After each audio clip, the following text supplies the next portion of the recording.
오늘 말씀은 고린도전서 1장 22절에서 25절입니다. 제가 읽도록 하겠습니다. 유대인은 표적을 구하고 헬라인은 지혜를 찾으나 우리는 십자가에 못 박힌 그리스도를 전하니 유대인에게는 거리끼는 것이요 이방인에게는 미련한 것이로되 오직 부르심을 받은 자들에게는 유대인이나 헬라인이나 그리스도는 하나님의 능력이요 하나님의 지혜니라. 하나님의 어리석음이 사람보다 지혜롭고 하나님의 약하심이 사람보다 강하니라. 아멘. 이제 우리가 지금 다음 주가 종려주일입니다. 그리고 종려주일을 지키고 한 주간은 또 고난주간으로 보냅니다. 원래는 고난주간을 앞두고 온유하우스에서 항상 한 달 가까이 십자가에 대해서 말씀을 전했습니다. 그런데 올해는 이제 하나님이 기뻐하시는 내면의 변화라는 주제로 말씀을 전하다 보니 또 이제 십자가에 대한 말씀을 아직 전하지 못했습니다. 그래서 이제 오늘 이번 한 주에 좀 압축해서 십자가란 무엇인가라는 제목으로 십자가에 대한 말씀을 전하려고 합니다. 그러니까 오늘 이 한 주의 말씀 가운데 이 신약 성경의 이 창세기부터 요한계시록까지 시작되어 있는 그 십자가의 의미를 압축해서 전하려고 합니다. 조금 버거울 수도 있지만 매우 중요한 말씀이고 사실 복음의 모든 내용을 오늘 지금 설교에 압축하고 있기 때문에 오늘 한 편의 설교만 여러분들이 집중해서 들어도 하나님께서 왜 우리에게 십자가를 준비해 주셨는지 그리고 그 십자가를 통해서만 어떻게 구원의 길에 이르게 되는지 그 부분을 깨닫게 될 것입니다. 그래서 오늘 말씀 가운데 큰 은혜가 있기를 간절히 소망합니다. 십자가에 대한 말씀을 전하기 전에 십자가에 대한 오해에 대해서부터 전하도록 하겠습니다. 우리가 십자가를 오해할 때는 양쪽 극단이 있습니다. 한쪽 극단에서는 어떻게 시작하냐면 십자가는 그냥 하나의 기독교의 상징일 뿐이다. 예수님께서 우리를 위해서 피 흘리셔야 되는데 여러 가지 방법이 있는데 그 당시에 로마의 형벌이 십자가의 틀이기 때문에 우연히 십자가에 매달린 것 뿐이다. 그런데 기독교가 그걸 상징을 삼아서 때로는 교회 입구에다 걸어놓고 심지어 강단에까지 걸어놓고 우상시한다. 이렇게 십자가를 좀 이렇게 이제 우상시하는 것을 비판하는 그런 이제 극단이 있죠. 그리고 반대 극단에서는 실제로 십자가가 어떤 능력이 있는 것처럼 십자가 자체가 능력이 있는 것처럼 생각해서 십자가 모양만 걸어두면 마귀가 떠나가고 축복이 임하고 이런 이제 생각을 할 때가 많이 있습니다. 흔히 영화에서 이제 드라큘라가 나올 때 이제 십자가를 들이대면 도망가듯이 십자가 자체에 그런 능력이 있다고 생각할 때가 많이 있습니다. 그러면 십자가를 성경적으로 이해하는 의미는 무엇일까요? 십자가 그 자체는 능력이 없지만 하나님께서 그 십자가를 우리를 구원하는 도구로 삼으시고 예수 그리스도를 통하여 그 십자가에서 죽게 하셨다는 것입니다. 그래서 십자가 자체가 능력이 있는 것이 아니라 하나님의 그 영적인 은혜가 임할 때 그 십자가를 통해서 은혜가 부어지는 것입니다. 이것은 우리 다음 주에 그 말씀을 전할 성찬식도 똑같은 것입니다. 성찬 자체가 어떤 병을 고치거나 축복을 임하는 능력이 있는 것이 아닙니다. 그러나 우리가 그 성찬의 영적 의미를 깨달을 때, 그 성찬의 영적 의미가 내 마음에 와닿을 때, 그때 성찬을 통해서 우리 안에 은혜가 부어지는 것입니다. 십자가도 마찬가지입니다. 십자가 자체만 믿고 십자가 자체만 은혜가 있는 것이 아니라 그 하나님께서 십자가를 준비하신 그 은혜를 깨달아질 때, 그 영적 은혜를 깨달아질 때 내 안에 은혜가 부어지는 것입니다. 내 안에 십자가의 능력이 부어지는 것입니다. 그래서 그 십자가의 그 은혜가 무엇인지를 오늘 말씀에 전하려고 합니다. 오늘 말씀에 보니까 이 초대교회에서도 이런 십자가에 대한 오해들이 있었습니다. 오늘 말씀 22절에 보니까 유대인은 표적을 구하고 헬라인은 지혜를 찾으나 23절에 우리는 십자가에 못 박힌 그리스도를 전하니 유대인에게는 거리끼는 것이요 이방인에게는 미련한 것이로되 오늘 말씀에 이 유대인과 헬라인이 나옵니다.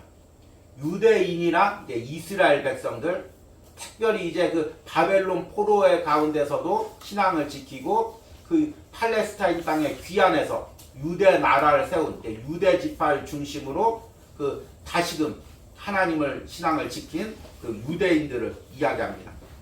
그리고 헬라인이란 당시의 로마 그리스 사회, 정치적으로 그 당시 로마가 지중해를 중심으로 전 유럽과 북아프리카 그리고 이제 지금의 이야기하는 중동 지역까지 다 점령하고 있었지만 그 당시의 문화는 그리스 문화였습니다.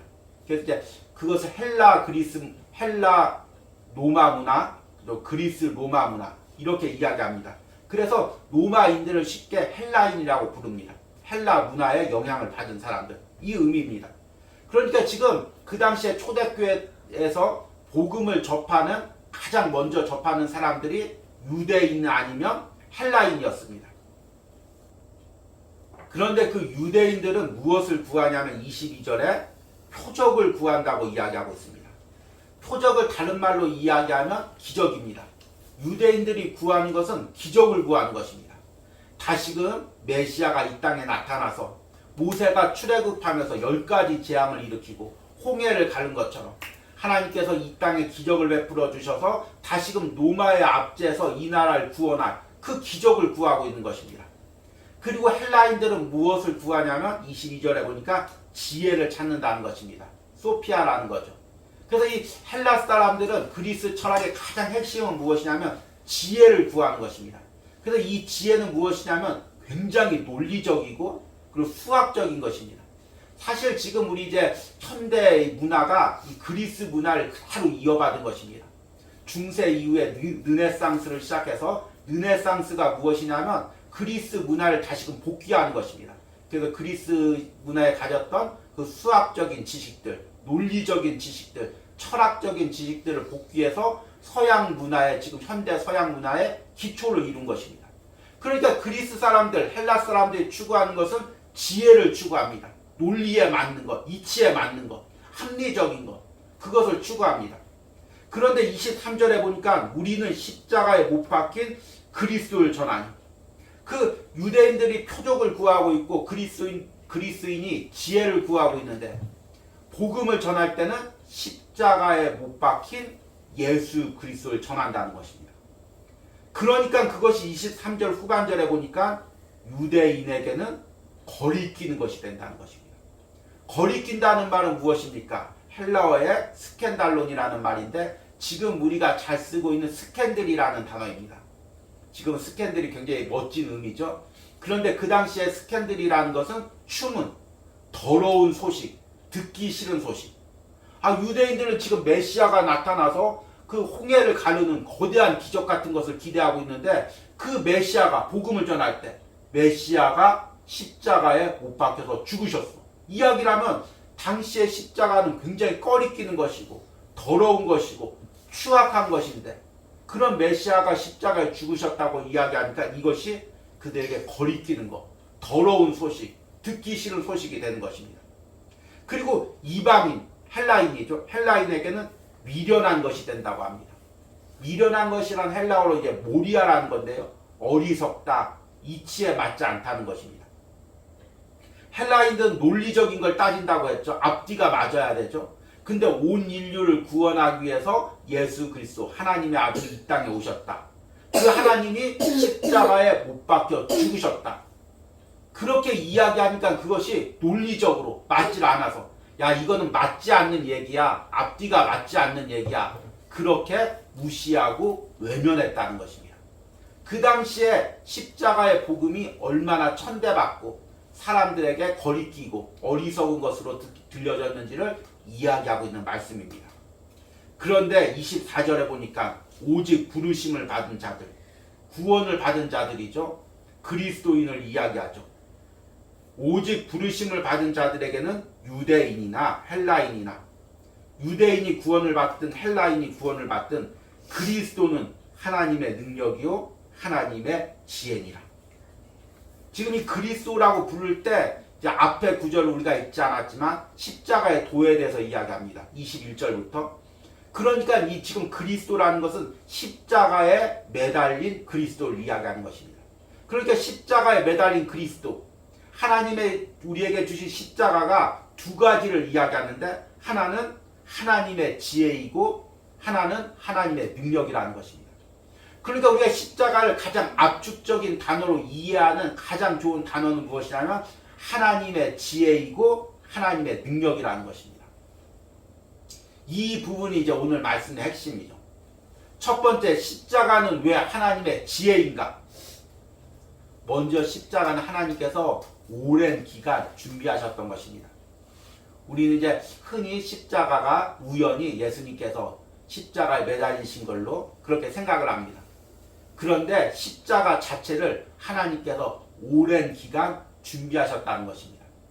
이 십자가를 언제부터 이제 하나님께서 구원하고 계획했는지에 대해서는 신학적으로 이제 우리 인간이 아담과 하가 타락하기 전부터 계획했다는 그 주장과 또 하나는 타락한 후에 준비했다는 그 계획이 있습니다. 이제 교리적으로는 타락 전부터 이제 준비했다는 게 맞고, 성경 그 자체로만 보면은, 성경에 나와 있는 언급으로만 보면은 인간이 타락한 후에 십자가에 대한 언급이 처음 나옵니다. 창세기 3장 15절입니다. 내가 너로 여자와 원수가 되게 하고 내 후손도 여자의 후손과 원수가 되게 하리니 여자의 후손은 내 머리를 상하게 할 것이요 너는 그의 발꿈치를 상하게 할 것이니라 하시고. 아멘. 여기서 여자의 후손이란 죄된 아담의 그 유전에서 벗어나서 그 성령을 통해서 동정녀 마리에게 오실 예수 그리스도를 의미합니다. 예수님은 남자의 후손이 아니라 성령을 통해서 여자의 후손으로 오신 것입니다. 그래서 오늘 여자의 후손이라고 이야기하고 있습니다. 그런데 그 여자의 후손이 예수 그리스도가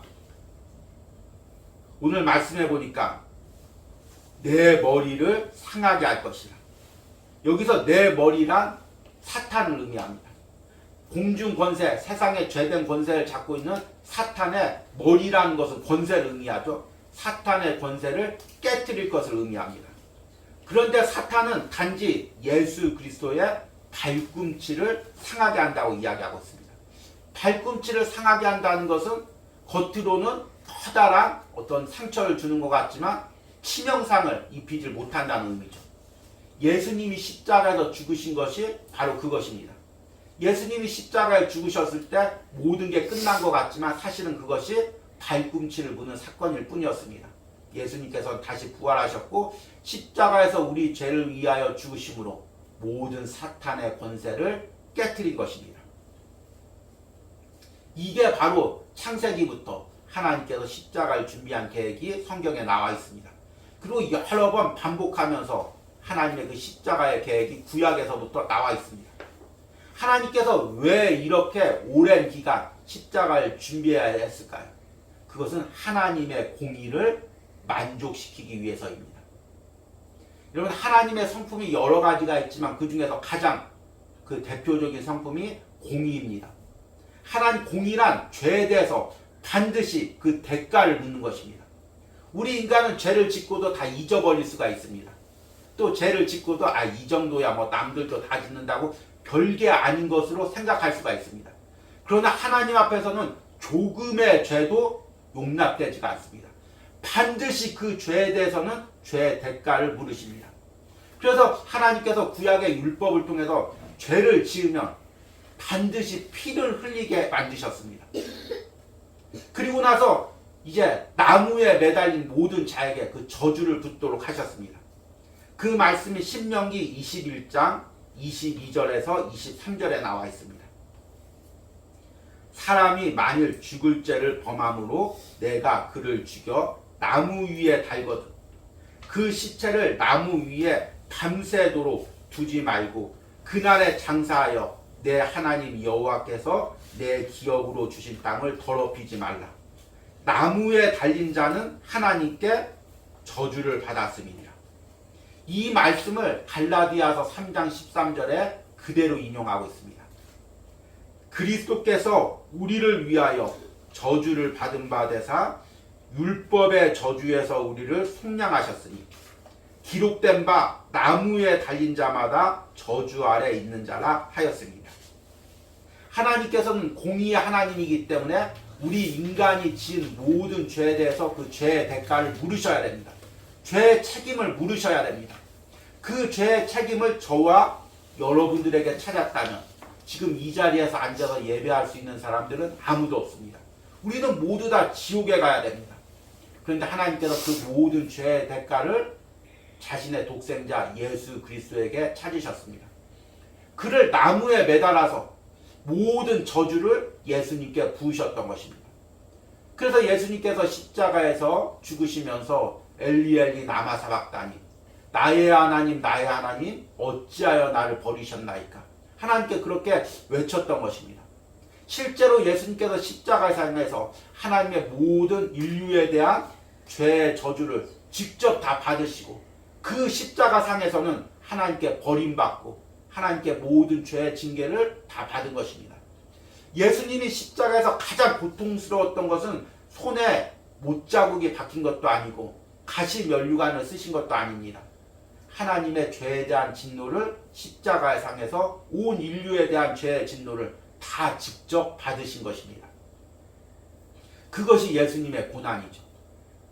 그렇게 함으로써 하나님께서 십자가를 통해서만 우리의 구원을 이루신 것입니다. 왜냐하면 이제 다른 종교에서는 야 기독교는 참 배타적이다. 왜 기독교만 구원이 있다고 이야기하냐. 그런데 더 정확히 이야기하면 예수 그리스도를 믿는 사람 그리고 십자가에 매달린 나의 죄를 위해서 십자가에 매달린 예수 그리스도를 믿는 사람에게만 구원이 있는 것입니다. 요한복음 3장 14절에서 16절에 이렇게 이야기합니다. 모세가 광야에서 뱀을 든 것 같이 인자도 들려야 하리니 이는 그를 믿는 자마다 영생을 얻게 하려 하심이라. 하나님이 세상을 이처럼 사랑하사 독생자를 주셨으니 이는 그를 믿는 자마다 멸망하지 않고 영생을 얻게 하려 하심이라. 모세가 광야에서 장대에다가 불뱀을 매단 것처럼 예수님도 십자가에 매달려야 된다는 것입니다. 왜냐하면 그 십자가에서 온 인류의 죄의 대가를 예수님께서 다 치르셔야 되기 때문입니다. 그래야 온 인류가 구원을 받기 때문입니다. 더 정확히 하면 예수님을 믿는 사람이 구원을 받기 때문입니다. 그래서 우리가 잘 아는 요한복음 3장 16절에 후반부에 이는 그를 믿는 자마다 멸망하지 않고 영생을 얻게 하려 하십니다. 결국에 십자가가 하나님의 지혜인 것은 하나님께서 오랜 기간 십자가를 하나님의 지혜로 준비하셨고 그리고 그 십자가에서 하나님의 공의를 만족시키셨고 그리고 예수님께서 그 십자가에서 우리의 죄를 다 감당하셨고 그리고 그 예수님을 믿음으로써 우리가 구원을 받는 것이기 때문입니다. 그래서 십자가가 하나님의 지혜인 것입니다. 그리고 두 번째 십자가는 하나님의 능력입니다. 십자가가 하나님의 능력이라는 말을 더 정확히 이해하기 위해서는 그 반대 의미를 적용해 보면 그 의미가 더 분명해집니다.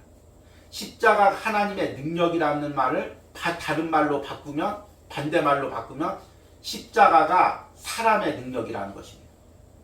그러니까 십자가에서 하나님의 능력이 나타나기 위해서는 모든 사람의 능력과 사람의 방법과 사람의 수단이 배제되어야 십자가를 통해서 온전히 하나님의 능력이 나타난다는 것입니다.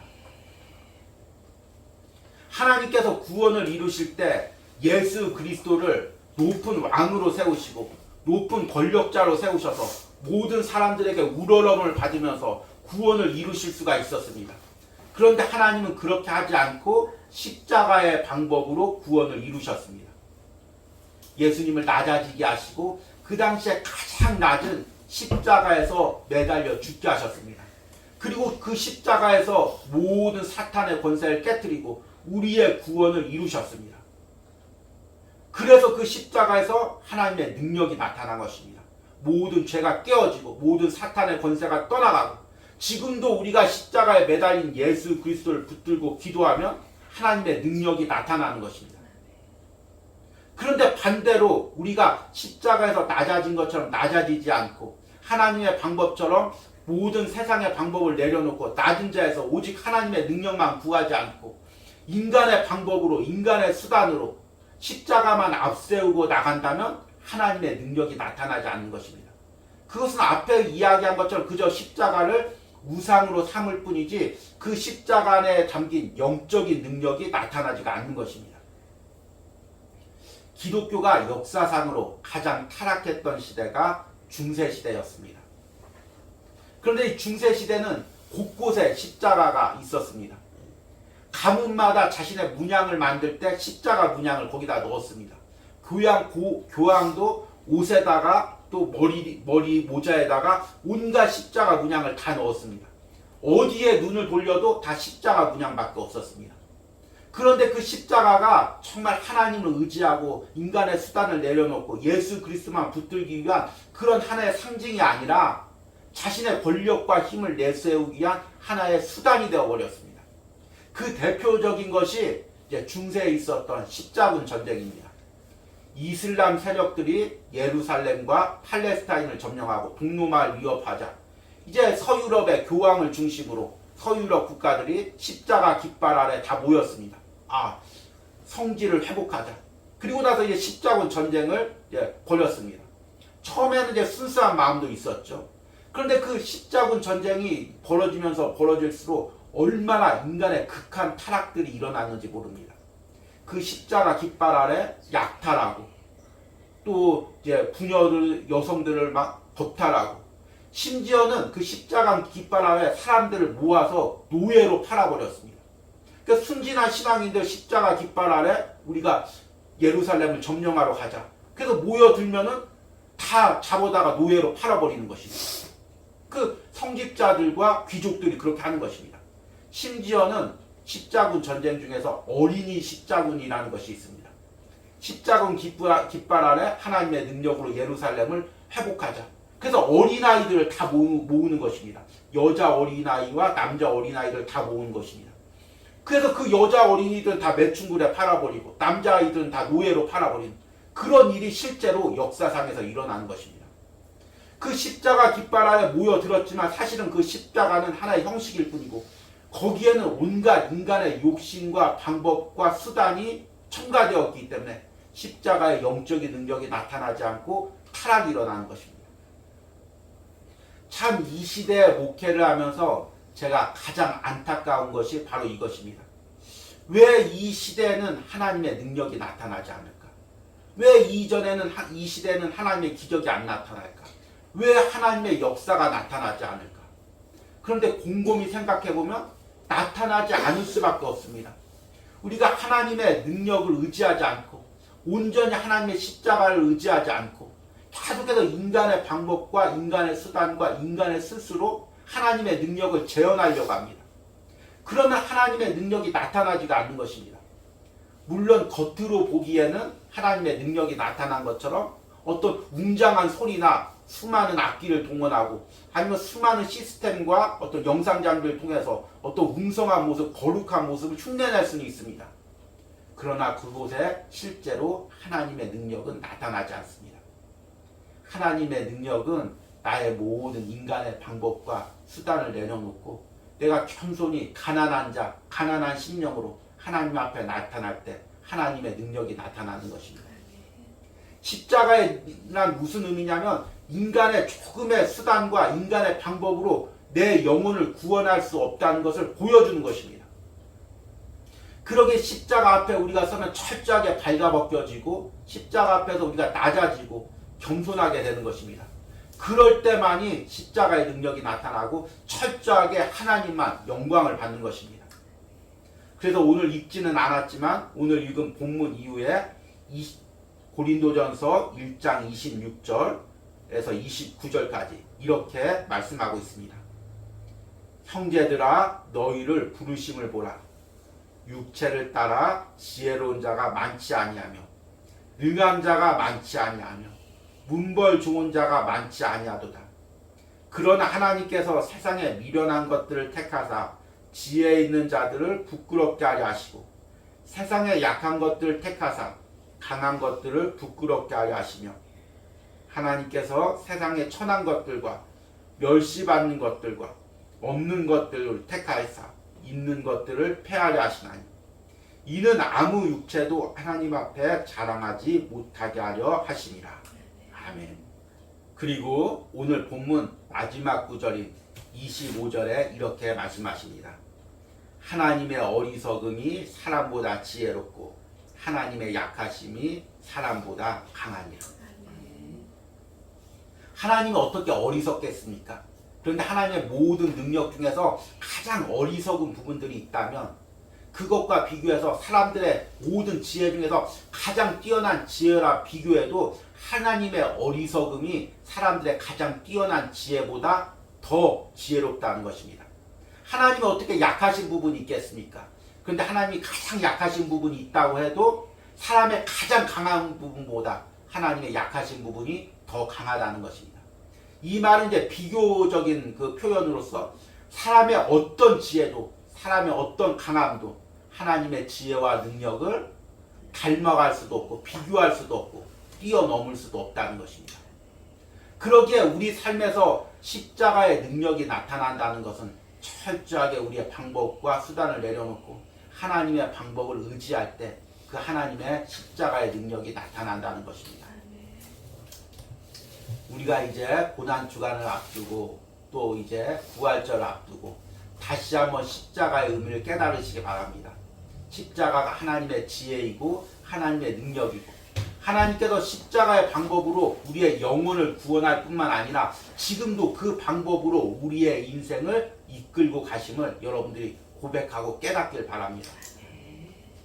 저는 이제 이 온유하우스에서 목회하면서 기도하는 것은 이 공동체를 통해서 이곳에서 전해지는 말씀을 통해서 하나님의 능력이 나타나기를 간절히 기도합니다. 여기 왜냐하면 이곳에서 다른 수단을 쓸 수가 없기 때문입니다. 어떤 수많은 사람들의 찬양대도 없고 또 어떤 무대나 조명의 강단도 없고 또 어떤 사람들의 어떤 시스템이나 방법도 없습니다. 오로지 여기서 하나님의 그 목회를 할 수 있는 방법은 전해지는 말씀을 통해서 하나님의 능력과 하나님의 지혜가 나타나는 방법밖에 없습니다. 그래서 그것을 위해서 조금이라도 내 지혜와 내 수단을 내려놓기 위해서 몸부림을 칩니다. 예전에 목회할 때는 제 나름대로 이렇게 하면 하나님께 영광이 되겠구나. 이렇게 하면 목회할 때 더 도움이 되겠구나. 이렇게 하면 주에 일할 때 더 효과적이겠구나. 나름대로 생각을 했습니다. 그런데 그 생각이 항상 좋은 결과를 가져왔던 것이 아닙니다. 그래서 이곳에선 조금도 선한 뜻으로 계획하다가도 아니야, 이 계획조차도 내가 내려놓고 하나님의 뜻을 물어야지. 하나님이 인도하는 대로 가야지. 계속해서 내 생각과 계획을 내려놓습니다. 그렇다 보니까 좀 주변 사람들이 볼 때 좀 답답하게 볼 수도 있습니다. 그러나 하나님 앞에 철저히 맡기고 하나님의 방법을 의지하고 내 인간의 방법을 내려놨을 때 그 십자가의 지혜와 십자가의 능력이 이 온유하우스를 통해서 나타나기를 원합니다. 이 온유하우스에서 전해지는 말씀 가운데 하나님의 지혜와 하나님의 능력이 나타나길 바랍니다. 온유하우스의 모든 사역 가운데 하나님의 지혜와 능력이 나타나기를 간절히 소망합니다. 이런 은혜가 오늘 말씀을 듣는 여러분들의 심령과 삶에도 나타나기를 간절히 소망합니다.